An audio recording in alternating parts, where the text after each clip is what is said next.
Hello दोस्तों, कैसे हैं आप सब। आज मैं लेके आया हूँ आपके लिए एक अनदर वीडियो।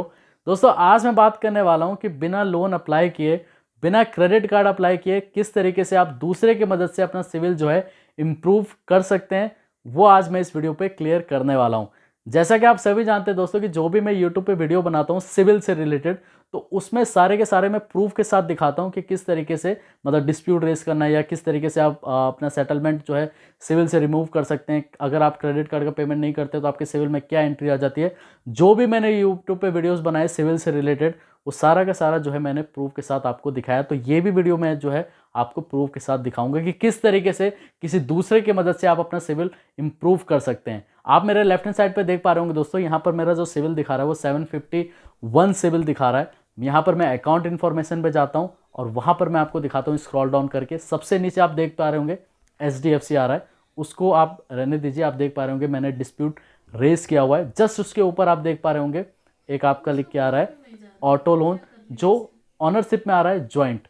ऑनरशिप में जॉइंट का मतलब ये हुआ दोस्तों कि जिसने कार लोन अप्लाई किया था, सिर्फ मैंने जो है अपना डिटेल दिया, मतलब KYC दी और पैन कार्ड दिया, मतलब उसमें अपना आधार कार्ड, वोटर कार्ड, फोटो और पैन कार्ड जो दे के मैंने जो है, मतलब किसी दूसरे ने लोन लिया, सेकेंड हैंड कार ली, 2,40,000 रुपए की एक सेकेंड हैंड कार ली। और जो मेरा डिटेल उन्होंने अपलोड करा, साथ ही साथ तो उसके सिविल में भी एक एंट्री चली गई कि इसने जो है एक ऑटो लोन लिया है। और मेरे सिविल में भी एक एंट्री आ गई जॉइंट के तौर पे कि एक जो है इन्होंने अपना डिटेल दिया है। तो इससे क्या हो गया कि उसने पेमेंट अगर अपना समय से करने लग गया तो उसका सिविल तो इंप्रूव होगा ही होगा, साथ में मेरा भी सिविल इंप्रूव होने लगेगा। यहाँ पर उसने पेमेंट किया और मेरे को कुछ नहीं करना पड़ा, ना ही मैंने लोन लिया, ना ही कोई सरदर्दी पाली क्रेडिट कार्ड के। सामने वाले ने लोन लिया और उससे मेरा जो सिविल है वो धीरे धीरे करके इंप्रूव होने लगा। और फ्यूचर में जब भी मैं लोन लेने के लिए गया तो सिविल से रिलेटेड मेरे को कोई भी प्रॉब्लम नहीं हुई। दोस्तों, एक बात यहाँ पर आपको ध्यान रखना है कि जिसके भी आप मतलब जिसको भी आप डिटेल दे रहे हैं, मतलब अपना KYC दे रहे हैं, तो ये ध्यान रख लेना कि सामने वाला इतना सक्षम हो कि वो पे करे, तो मतलब कोई प्रॉब्लम ना हो फ्यूचर में, वो पे कर दे, मतलब कि धीरे धीरे करके, मतलब जो भी EMI वो सारे पे कर दे। ऐसा ना हो कि आज पेमेंट कर रहा है फिर कल 10 दिन के बाद कर रहा है, 20 दिन के बाद कर रहा है या पेमेंट कर ही नहीं रहा है। तो उससे आप मान के चलिए सिविल तो आपका बढ़ेगा, कोई बात नहीं, लेकिन उससे जो उसकी जो नेगेटिव एंट्री है, जो उसने पेमेंट नहीं की या जो भी है उसने सेटलमेंट करा लिया, तो ये आपके सिविल में जो है इम्पैक्ट होगा। अगर सिविल बढ़ भी रहा है, अगर वो पेमेंट कर भी रहा है तो सिविल बढ़ेगा, नो डाउट। लेकिन अगर वो पेमेंट नहीं करेगा तो दूसरा ऑप्शन जरूर रखिएगा, अगर नहीं करता है तो उस केस में जो है आपका भी सिविल इम्पैक्ट होगा। आप जानते ही होंगे, अगर आपको किसी को भी आप अपना डिटेल दे रहे हैं तो आपको ये पता होगा कि हाँ ये सक्षम है, ये पे कर सकता है, तभी जो है अपना डिटेल देना को एप्लीकेंट के तौर पे।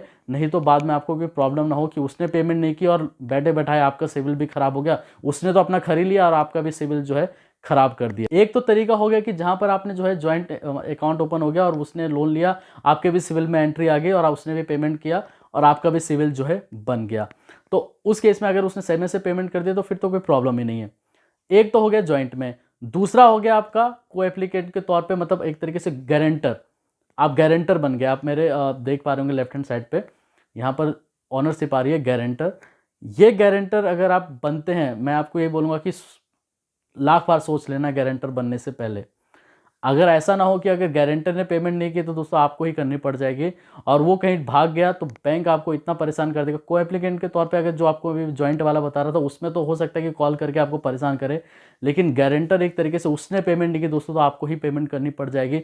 अगर उसने भाग गया, पेमेंट नहीं की, तो आपके गले पड़ जाएगी, आपका सिविल तो खराब होगा ही होगा, साथ ही साथ मतलब फ्यूचर में भी जो है आपको लोन नहीं मिल पाएगा। जो बना बनाया जो सिविल है आपका, मतलब आपने कुछ भी नहीं किया फिर भी आपका सिविल जो है वो खराब हो जाएगा। तो गारंटर तो मतलब मेरे एक जब मैं किसी का गारंटर बनने गया था तो उसने साफ साफ बोला कि ये नहीं पे करेगा तो आपको पे करना पड़ेगा, चाहे कुछ भी हो जाए। ये लोन ले रहे हैं, आपके गारंटर हम आपको मान रहे हैं, मतलब ये लोन ले रहे हैं तो मतलब समझ जाओ कि आप भी जो है लोन ले रहे हैं। ये लोन ले रहे हैं तो आप भी जो है लोन ले रहे हो, ये समझो गारंटर के तौर पे। तो उस केस में जैसे ये गारंटर अगर आप बन जाते हैं तो अगर उसने पेमेंट समय से कर दी तो फिर तो कोई प्रॉब्लम ही नहीं है, क्योंकि गारंटर भी आप उसी को बनाएंगे, मतलब उसके ही बनेंगे जिसको आपको लगता है कि हाँ ये सक्षम है, पे कर सकता है, कोई दिक्कत नहीं होगी।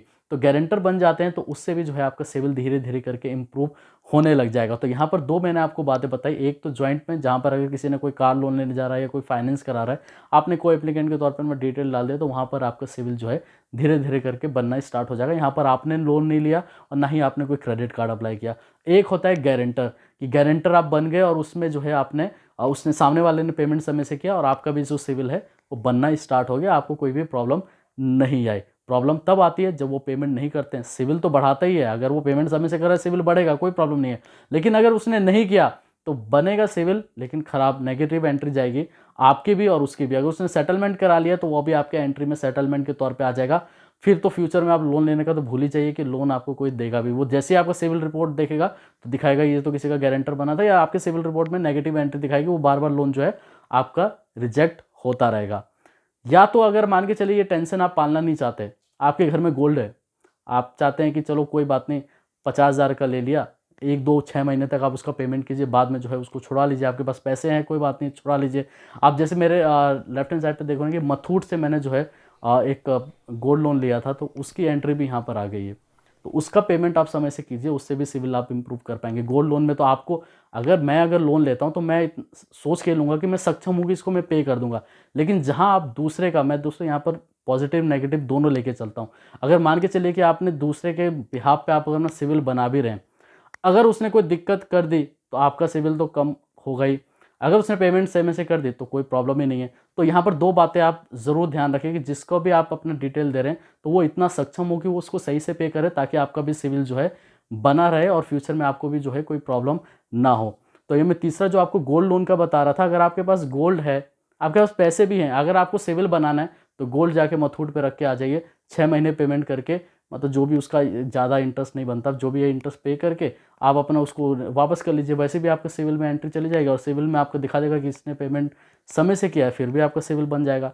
ना तो यहाँ पर आपको गारंटर बनना पड़ा, ना ही किसी के साथ जॉइंट अकाउंट ओपन कराना पड़ा। गोल्ड है तब, नहीं है तो वो जो दो आपका ऑप्शन है, एक तो आपका गारंटर बन जाइए, या आपको जॉइंट के तौर पे आप, अगर आपके पिताजी मान के चलिए कोई कार ले रहे तो अपना डिटेल आप डाल दीजिए, तो उस केस में को एप्लीकेंट के तौर पे आपका भी सिविल जो है धीरे धीरे करके इम्प्रूव होने लग जाएगा और आपको भी जो है फ्यूचर में लोन लेने में कोई प्रॉब्लम नहीं होगी।